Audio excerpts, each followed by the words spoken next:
น้อยใจเฮาะอันชำเช้าชันมาฮอดข่อยสิเอาใหม่ บ่ เช้าชันว่าถูกต้องข่อยก็สิไปขอเช้าชันนี่โลดสิเว้าหลายปานใด โด มัน โด สิว่าจักล้าน โดย ข่อยมีดอกเงินล้านนั่นพอได้แต่งเมียนั่น โด แต่งเมียมานี่จักคนละ15 16 17คน เนาะ เว้นว่าข่อยสิเอาชื่อๆจักคน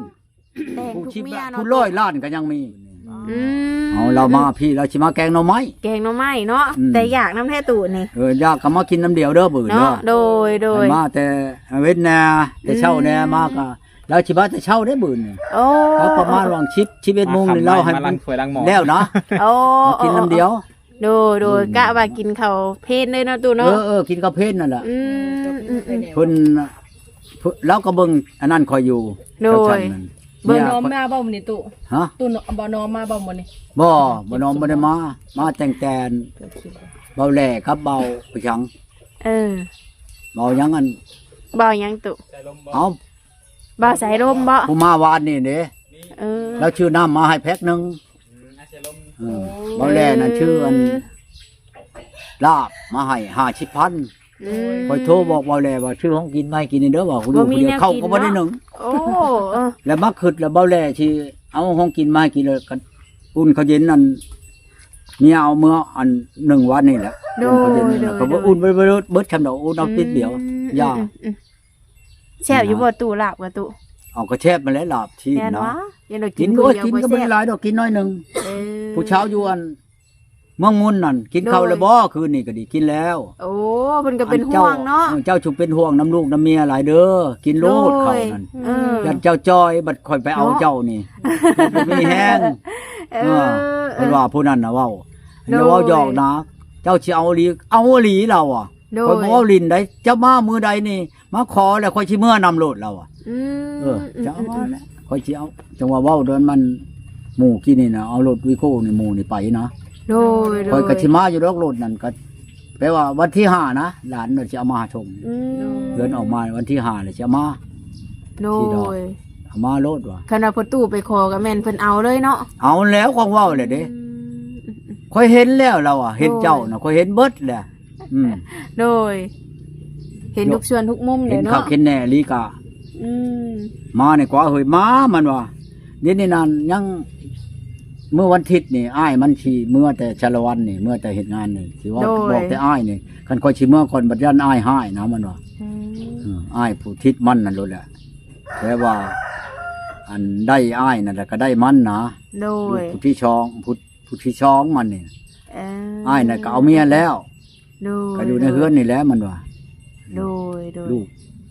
จนได้ลูกไผ่ อืม อันอ้ายนั่น คือมื้อเอิ้นเช้าสารมาเพิ่นก็ฮู้อีกแล้วเนาะตู่เนาะ อันใด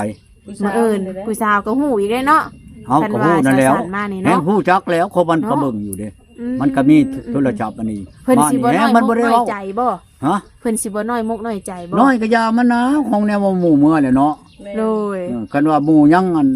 น้อยมุกน้อยใจยังขึ้นฮอดขึ้นถึงเฮาอยู่ก็โทรมาเว้าแล้วเนาะ โดย ก็อยามันนะเว้าเพียงน้อยใจเฮาอันชำเช้าชันมาฮอดข่อยสิเอาใหม่ บ่ เช้าชันว่าถูกต้องข่อยก็สิไปขอเช้าชันนี่โลดมันสิเว้าหลายปานใด โด มัน โด สิเว้าย จักล้าน โดย ข่อยมีดอกเงินล้านนั่นพอได้แต่งเมียนั่น โดย แต่งเมียมานี่จักคนละ15 16 17คน เนาะ เว้นว่าข่อยสิเอาชื่อๆจักคน แต่ง ผู้ ทุก ชิบ เมียเนาะ ผู้ร้อยล้านก็ยังมี อ๋อ อันเอียนอันนี้ คือแท้ อยู่บ้านกังนี่ โดย อีหุ้นนี่ ม 100 กว่าล้านข่อยแต่งนะงัวชามตู่แบ่ชามตู่หมูชามตู่ โดย ไก่นี่จักชิแม่นจักตู่เมื่อพุ่นข้าพุ่น กินเหล้าให้เหล้านั่นเบียร์นี่มันจักเท่าใดล้างน้องข่อยพ่อบ้านข่อยนี่ เอาไปแต่งอันเมียอันบ้านกังนี่ อืม ยังปบเมื่อ เนาะ ข่อยจังว่าโอ้ย อ่า ผู้นี้แฮง แต่ แก่แล้วบ่ทันพออาทิตย์จะเมื่อหลักเมื่อ โดยยังหมดฮิต เมื่อ จัง แต่ เนาะ ละคนนั่นก็บ่มีหยังกันเดียวกันนี่เบิด เรื่องเดียวนี่ตุ เห็นบ่อันเช้าอันยังอยู่บ้านข้อนั่น เจ้าบ่ตัดของเจ้านั่นออกซะก่อน บ่ได้ เจ้ามาชื่อๆนั่นเจ้าสิมาบ่เอาผัวบ่มีอันของหยังก็ดี เจ้าสิมาอยู่ชื่อๆได้บ่ได้ โอ้ยอย่าว่ะเจ้าสิเว้า โดยโดย นี่ ตัด น่ะ กันแล้วแล้วเนาะ เห็นบ่เมียข่อยอันผู้มันเว้าชำบ่ายได้นี่มันเว้าบ่อาย โดย เมียข่อยอยู่รักชาวหกนี่อีแยงนี่ โดย มันเว้าคนเราถึงคนบ้านเดียวกันกับเมียข่อยผู้เมื่อวานนี่แหละ โดยโอ้ ผู้นั้นน่ะ โดยบ้าน มาแล้วมันเว้านอนนำกันกลางคืนนี่ได โดย นอนหัวเฮียงหัวนี่ มันแล้วเว้ามันว่าบ่อันข่อยอยากถามเจ้าชู้ให้ข่อยเด้อว่ะ โดย เว้าโลดคะแนนเว้าแนวบ่ให้เด้อบ่แนวบ่ให้ดอกอันผู้ชาวน่ะงามงาม โด งามเบิ ย ด เจ้าก็มักหักบ่มีของมันบ่มีเจ้าสิเอาบ่วะ โอ้บ่ โยบบ่เอาแล้วบ่เอาข่อยบ่เอาได้เจ้าเด้ข่อยก็บ่เอาคือกันมันว่าบ่มีของเฮ็ดข่อยห้องข่อยนี่ข่อยก็บ่เอาได้มันว่าผู้นี้เห็นแต่ผู้เดียวนี่ถามไกหันแล้วบ่เคยเดี๋ยวว่าเจ้าเอาเลยให้มันหนีบคาเลยเฮ็ดคามัน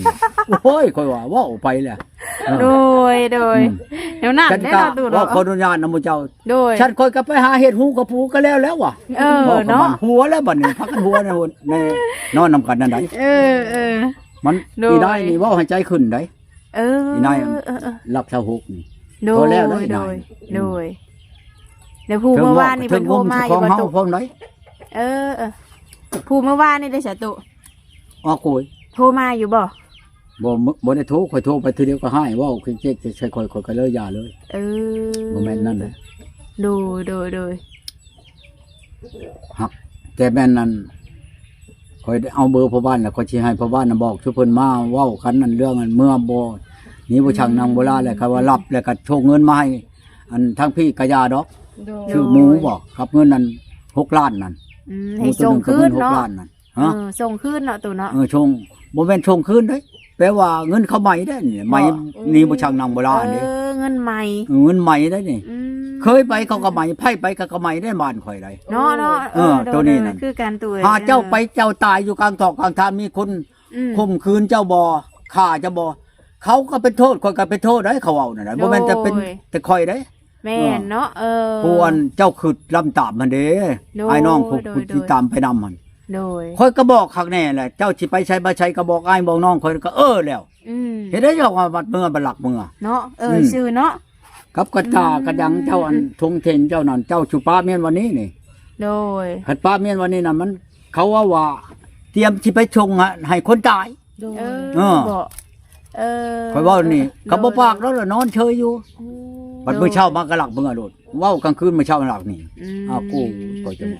นี่ก็ดีก็สิห้องก็สิโทรบอกพ่อบ้านเพื่อให้บอกไผมาก็รับมาดอกมาเสียอันเงินคานเขาใหม่ให้แล้วก็ยาเมือง โดยเพิ่นสิมีเงินให้ตู้อยู่บ่6 โย ล้าน มีบ่มีก็หาแล้วเนาะของแนวไปโทษ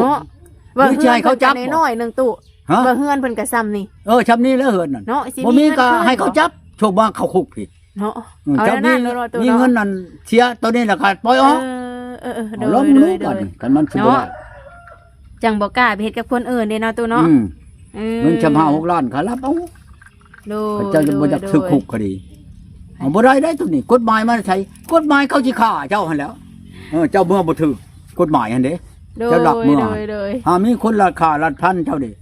ค่อยพี่เป็นโทษ เนาะ ตัวนี้แหละเอาตัวนี้แหละหับประกัน แล้วนั่นเด้เนาะ บ่แม่นว่าค่อยไล่ห่านผ่านนี้บ่หลังตีฮีฉี่ขี่ทะลานคือเพิ่นเว้าใครละบ่ โดย ความใดคนบ่ได้เว้ามีแต่พิษว่าสังคมแห้งสังคมแก่ โอ้ ผิด สั เท่าง ค นี้ มหยัง ซื่ ก็ อ ไป เนาะ เว้าติไอ้น้องข่อยมีแหละคัน แม่ ถ้าว่าข่อย เนาะ บ่ ตูเนาะ อันนี้ความใดก็บ่ได้เว้ากับข่อย โด ว่าถอยลงในอยเด้อ โดย ขึ้นละเทื่อละใดบ่หรือว่าช่องขึ้นเทื่อหนึงก็บ่ได้ยินเมียเว้า เนาะ มีแต่ว่าบ่อยากให้เฮ็ดซื่อๆนั่นพลิกหนีพลิกไปนอนน่ะเชือกก็ชูดไปจนตกเชื โด อก ยเนาะ อ้าวสิว่าได้ซั่นว่าตะมิดน่ะข่อยอันของเนี้ยนอนเป็นหลังมาเนาะข่อยจับพลิกมาแม่นบ่ โดย โอ้ยอย่าข่อยอันนี่ข่อยถือผ้าแล้วอ่ะข่อยเอามาบ่ทันฮอดที่มือถือผ้าเอ้าก็สิเว้าแล้ว เกิดไว้ทันใจดิเนาะ น้ำทอกเขาของเราเป็นคู่ผู้แล้วข่อยคิดนะเนาะข่อยว่าเจ้าจะมาบ่แม่นเจ้ามารมาจากบ้านพุ่นบ่ข่อยว่าคันว่าวันนี้เจ้าไล่ถ้าว่าเจ้าได้นั่นไล่ปีไล่เดือนบ่ถือกันแล้วค่อยใหม่ได้บ่บ่ปากบัดนี้นะว้าวนั่นนี่ก็เว้าไป เอาบ่10มื้อถือผ้าเลยติตู้ ถือผ้าแล้วค่อยบ่อยากให้ผัวเฮ็ดว่ะโอ้ยว่าตายแล้วค่อยตามค่อยอย่างงี้ว่าเฒ่าแก่โบราณเพิ่นเว้าน่ะไม่มันฉี่เท่าออกหัวงอกฉี่เท่าตายค่อยว่าค่อยเว้าใช่เพิ่นนั่น เนาะแล้วนั่น โย เนาะตู้ เท่าหัวฉันงอกกันกับมื้อใดคือกัน บ้ายขึ้นใช้เมียคือกันนั่นแหล้วผู้เฒ่าก็ดี อันนี้เพิ่นว่าบ่ให้เฮ็ดโอ้ยเขาจะว่าปื้อเขาก็บ่อัน โดยโดยเนาะแนวนั้นเด้เนาะตะ จักหน่อยละผัวกับเมียอยู่นํกันกับเข้าคนแรงแกงคนหมอ สมมุติว่าเด้เนาะ โจมพาเข้ามากินมาเฮ้ยมากินค่อยเฮ็ดของกินก็ค่อยเฮ็ดแหละโจมพาเข้ามาเอากินรถค่อยบ่อยาก โดย ค่อยอิ่มแล้ว โดย กินแล้วเนาะค่อยนั่นกันของน้อยก็เบิดเนาะ แม่น นี่เป็นของหลายน่ะก็จงแหน่ให้เมียเนาะ โดย จงไปเมียค่อยย่างมาเขากินน้ำมาฮอดบ่อนนอนนี่ค่อยนอนนี่ทางนี้บ่ได้ลูกไปกินเคยบ่ฉัน เนาะ เป็นหยังจังว่าแน่นอน เออโดย จังว่ามื้อมาน่ะแม่บอกว่าในใดก็มึงก็เฮ็ดพะแรงแต่งพะง่ายได้ว่าฉันอย่างนี้อยู่แม่มันบอกนั่น โดย เอามันบ่เอาไผนั่นอันนั้นแหละก็ครอบมันบ่เอาไผแล้วผัวมันจังตีจนมันอยากตาย เนาะยันแม่นดู ตัวนั้นแล้ว ใจผู้เดียวนั่นไอ้น้องบอกกันน่ะคันมาเขาไว้เมื่อหลักเมื่อ โดย หลักเมื่อหาผัวนั่นเพราะย่างมันบ่ได้ไกลไปได้แต่บ้านน่ะมา แม่แม่ โด ย่างเมื่อ โอ้ เขาจะจับได้จังหย่านี่ โอ้ อยากจับมันนั่นถ้าเมื่อน่ะสิจับเขาว่ายาบัดนี่ โดย ผัวจังว่าเป็นบ้าเดี๋ยวนี้อยู่ในวัดกินข้าวกินน้ำอยู่ในยาคูน่ะ โอ้ผัวเตือนเป็นบ้าเนาะ เอาแล้วก็เป็นบ้านอนยาเช็ดติดนี่แหละ แม่ อื แม่ ม ก็สิเป็นบ้านน้ำหยัง โดย ว่ารามมันเพียงมันตีจนแขวหักเล่มหนึงทางเทิงน่ะ ยังไปหาเขาอยู่เนาะตีแขวหักเลยกั เอาแล้วคงหมัก เนาะ คอยจังว่าคอยว่าขอโทษนะมันคอยว่าคอยมันช้ำแล้วคุกเข่านี่คอยว่าใช่มันมันแดกกระชงเจ้ามันเจ้าจังติดใจคักอลีน่ะ เนาะ คอยว่าโอลีได้นี่ได้ เออ คอยบ่ได้อายมันอีก โดย มันบ่อายคอย โด ก็บ่อายมันเมียน่ะมันว่าใช่คอยมันก็แนวมัน อืม แนวบ่ว่ามันก็เว้าหั่นเนาะ แม่นเด้เนาะ ห้อย ตู่ คนมันเหลือแล้วนะว่ามันบ่แม่นคนอันบ่เต็มนั่นคนเหลือ เนาะ คนร้อยเช้าพุ่นวันนั้นเว้าว่า คืนร้อย เจ้า นี่ น่ะ ตัว เว้ากับข่อยจังซั่นที่อ้าวก็เจ้าน่ะพาข่อยเว้าก่อน อืม คือกันกับอันนี้แล้วนี่สังคมแก่จังซั่นอย่างที่ไผจะพาข่อยเว้าสังคมแก่ หากสรุปนี่คือบ่ได้ให้หยังกันนะเนาะ เออ พบเมื่อยซื่อ เอาก็ต้องบ่เบื่อจะชื่อนั่นแล้วบ่สิให้เพียงก็พบเมื่อย้อนนั่นว่าสังคมแก่นี่แหละบ่จะให้ข่อยเฮ็ดนั่นนี่ดอกคนสิเบื่อน่ะ ติตัวเดียวนี่เนาะ ที่ตัวเดียวนี่แหละ เออ เพิ่นว่าคั เพิ่ น นมาฮอดบ่อาทิตย์หนึงเพิ่นมาอยู่นำเจ้า มันไปฮอด บ่ฮอดซัก เอาคือว่าได้อันมาแต่ก่อนใน6มื้อเนาะมื้อนี่มื้อพุ่นได้2คืนนี่ลบมาพี่อีกก็มาพี่ได้2คืนก็มื้ออีกนี่นะมา อืม ที่ดอกมื้อนอนพุ่น2คืนมื้อเฮ็ดนั่นแหละ โดยจนว่าเฮ็ดฮีดเรียบร้อยเนาะ เอาแล้ว กินหมูกินนานจำพระพี่เบิดแล้วเบิดแหละ ถึงกฎระเบียบเรียบร้อยเนาะ จนพ่อบ้านเว้าน่ะบ้านนี้น่ะเป็นผัวเป็นเมียแล้วเราอะพ่อบ้านน่ะ โดยอืม เป็นผัวเป็นเมียแล้วมันหักมันบ่เป็นนั่นมันนั่นเองนั่นบ่เป็นนำ อืม โด สิ ย นั่นได้อย่างสิโทรหาพ่อบ้านนี่ เออ พ่อบ้านแก้ไขเบิ่ง เนาะลองเบิ่งเนาะ มัน เป็น สิ มา ฮับ แนวใด บ่อน กันเนาะ มันสิฮับบ่ไอ้น้องข่อยใหม่นี่หรือว่าบ่ฮับแล้วค่อยสิ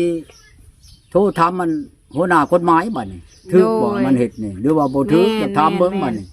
สิไปเรียนกฎหมายบัดนี้ โด ถาม ย ดู โดย ดูกฎหมายบัดนี้ อืม ถ้าบ่ถูกแล้ว มันผิดถึงขั้นใดล่ะ โด มันก็ ย สิให้เขาปฏิบัติตามตัวรัฐ แม่น ไล่ แม่น สิจ๊ะ แม่นเนาะตู่เนาะเออแนวนั้น ไล่สิจ๊ะ แล้วเนาะ เออ เออ เสียหน่อยบ่ชอบเสียหลายแล้วก็แล้วแต่เขา โดยโดย คัน แม่น เขาว่าโอ้ยเดี๋ยวนี้นั่นผิดแล้วข่อยน่ะผิดแล้วมาตำไต้ไว้ชามาอ่อนมายอมนั่นจักแหละ อาชาติว่า อันนี้ใช่ข่อยนั่นโทษข่อยก็บ่ยอมคือกัน โดย ข่อยก็แต่งมาเฮือนมาชานมี เนาะ เชียร์น้ำเบี้ยเชียร์เงิน เสียเงินเสียค่ามากหลาย เอา เนาะ แล้วบ่แม่นว่าข่อยเอามาซื่อ โดย ๆ แม่ ไอ้ น น้อง แล้ว ข่อยก็มี ตู่ คือกันบ่แม่นว่า โดย ข่อย โด บ่ ย มีอ้ายมีน้อง อืมถึกแล้วตู่เว้ มั ย นผิดหยังก็เว้ากันติ โดย บ่แม่นว่าชีอันนั้นซื่อ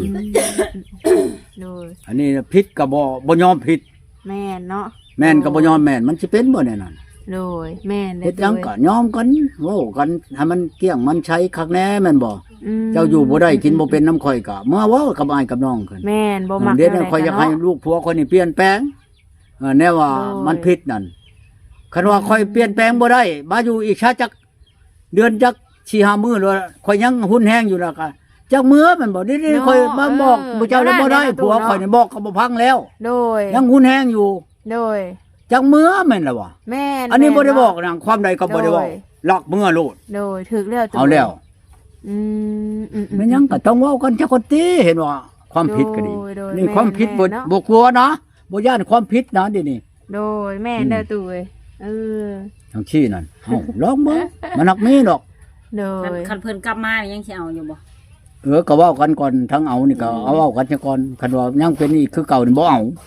อืม คันว่าโอ้ยข่อยนี่ลาบเก่าเล่าลังแหละมาอยู่นำเจ้าแหละก็ดีข่อยเขาเปลี่ยนขอแปลนคันว่าถ้าข่อยอยากเมื่ออยากหนี้ก็ข่อยสิบอกมองย่องเจ้าซะก่อนแล้วสิเอา อืม ไปใช้มาใช้ก็ดี อันนี้บ่ได้บอกได้สอนหยังอยากเมื่ออยากมาอยากไปโลดนี่ตามใจจอบใจเองโลดหาดล้มหายตายอันนั้นเด้มีคนเหตุคนกระทำค่อยบ่เป็นโทษบ่อยู่นำข่อย เรียนโทษ ข่อยอยากถามมึงอันหัวหน้ากฎหมายนั่นไปอยู่ไสคือกันข่อยนี่บ่มีบ้านมีเมืองบ่ ทั้งเบิดเท่าใดอันเอากับเรา โยคันไล่เบิดทั้งมวลนอนแต่เชียร์ไปนี่ก็มันกระเช้ากว่าล้านแล้ว อ๋อ ปัดเมื่อวันที่5นี่ให้ข่อยไปเชียร์อีกคราวชาวล้านอีก อืม ถ้ากายหันไปนี่ก็ไม่ข่อยช่องล้านกับหมูอีกกายวันที่5นั่น อืม ที่ลูกหลานข่อยก็ว่ามื้ออื่นนี่สิพากเงินมาให้ข่อยนี่ให้มันแล้วนี่ เออ แสนบาทพุ่นหักแต่ว่าพักเบิ่งมันสิเว้าในใดกับข่อยนี่ให้มันเว้าเมียนี่ข่อยก็บ่ย้านมันดอกข่อยสิบายคอมันเบิ่งหน้าข่อยเบิดแสนบาทนี่ยันมันบ่ได้ออกจากคุกนั่นเจ้านายคุมื้อนี่มันบัดหาเงินชับนั่นข่อยสิเอามันเบิ่งหน้าเมียนี่ก็เรียกก็ดอหลายนี่กฎหมายมันมีอยู่ดอกข่อยสิไปถามหัวหน้ากฎหมายนี่เมียข่อยไปจังฉันผิดบ่หรือบ่นี่มันสิลายไปไหนให้เขาอ่านกฎหมายให้ฟังนี่ผัวเมียนี่นะกฎหมายผัวเมียนี่ดอกแนวอื่นคนบ่เว้าดอกกฎหมายโทษมีแนวอื่นนั่นเรื่องเมียกับผัวนี่อยากไปใช้ไปอยากมาอยากไปแล้วไปบ่บ่มีกฎหมายยังจักดีบ่เขาสิถามเบิ่งนี่นะข่อยก็บ่แม่นว่าสินั่นกับไผก็มีนายมีเจ้ามีพ่อบ้านตาแฉงมีพ่อบ้านมีเมืองมีแขวงคือกันบ่แม่นสิมีแต่ห เมี มู่ ยคนนี้นี่เมียคนที่17บ่ อืม แม่นบ่ถูกบ่ ที่16 16เนาะอ๋อ ข้าเมียกับผู้ดีผู้ชั่วดอกเขาบ่แม่นสิตีรอดกอดเพียงกันเนาะด้วยตัวนี้ดอกจัง มัน ซี่ ตรงกันไหม นะ เลย อืม โอเคเนาะตู่เนาะทางด่านกสิคอตู่กลับก่อนแล้วบัดนี้ เออ มื้ออื่นเจอกันใหม่เนาะ อืม แกงหน่อไม้แล้วว่าตู่ หืม แกงหน่อไม้แล้วว่ามื้ออื่นนี่ สิแกงหน่อไม้มื้อนี้เช้าชันสิมาแกงหน่อไม้ โด เพิ่นจะมาแกงหน่อไม้ โดย เพิ่นเองแล้วอะ เนาะ ค่อยเพิ่นโทร จัง ผิด แซ่บเนาะ เพิ่นโทรผิดบ่เลยอยากโทรมาใช่ข่อยก็ยังบ่ฮู้เพิ่นน่ะโทรมาก่อนเบอร์ไผเนาะนี่ เบอร์ไผเนาะนี่เบอร์ข่อยนั่นแหละเจ้าอยู่ไทยเจ้าชื่อใดๆก็ว่าข่อยน่ะตู้ก้อนเพิ่นว่าโอ้ยเว้าแล้วบัดนี้ข่อยเพิ่นยาแล้วข่อยก็โทรกลับบัดนี้ โดย โทรกลับหาเพิ่นก็เลยว่าจังซั่นจังซี่แล้ว มื้อนี้ข่อยสิเข้าไปแกงหน่อไม้อยู่เฮือนเจ้าสิให้ไปบ่เอามาโลด คันว่าให้ ดี ค่อย แล้วเนาะเฮ็ดแนวอยู่แนวกินให้เนาะตู่ คันสิมาแล้วให้บอกเบาแลบ่เลือกเช้านุกอันมาอันเอาข่อยในเด้อว่าฉันนะบ่เป็นหยังข่อยว่าข่อยบ่ได้ให้ได้เครียดดอกตอนนั้นน่ะข่อยว่าสิไปขอเมียอยู่ท่าชะนู โดย แล้วบัดนี้ล่ะผู้เช้านั่นน่ะไปขอแล้วสิมานำรถ โดย บัดนี้ล่ะไปเห็นมื้อคือผู้เจ้าออกมาข่อยนั่งกับชาวชั้นเนาะนี่ โดย แล้วผู้เช้านั้นว่าโอ้ยข่อยไปบ่ได้แล้วมันชาวชั้นกีดข่อยอยู่ข่อยน่ะมักอยู่แล้วมักเจ้าว่าฉันนะ หมักอยู่เนาะ มักอยู่แล้วว่าคันเจ้ามาขอก็สิเมื่อนำรถ โดย แล้วข่อยเมื่อบ่ได้เด้นี่นั่นเจ้ามีผู้อันสิเอาเจ้าอยู่ฉะนั้นเอาเลย เนาะ บัดนี้อยากสิเอาเมียกะ โด มัน ย ประคาชาวชันแล้วข่อยเลยโทรบอกบัดนี้เจ้านำบ่มักหาข่อยก็ยา โดย ถ้าว่าข่อยเอาเมียเจ้าจังมาเดี๋ยวนี้เขาว่าเจ้านำมากีดกับข่อยแล้วว่ะ โดย แล้วก็ยาแต่พูดแล้ว เออ มื้อเขาเห็นคักนะมื้อนั้นมื้อบุญบ้านโคก บ่ ชาวชันไปลัดข่อยอยู่หั่น แม่นเมื่อเฮาเองตู่เอ้ย เขาเบิ่งในคลิปนั่นชาวชันแล้วไปลัดข่อยอยู่หั่นแล้ว แม่น เจ้าก็บ่ได้ไปเขาว่ามื้อนั้นน่ะคันเจ้าไปเจอกับพระชันอยู่หั่นมันเอากันแต่มื้อนั้นบ่ฮู้เขาว่าเขาว่า แม่น เจ้า เนาะ คาย แม่ ยัง น คือ แม่น ได้ไปค่ะ เอาข่อยบ่ไปข่อยมันอยู่ผู้เดียวข่อยมันยากงัว เนาะ ควายข่อยกลับไปนี่เนาะสิไปบุญเขาคือเดี๋ยวนี้น่ะข่อยเฮาบ่ได้ไปใช้ได้ ยังจักโตงัวเดียวนี่ งัวน่ะยังเก้าโตว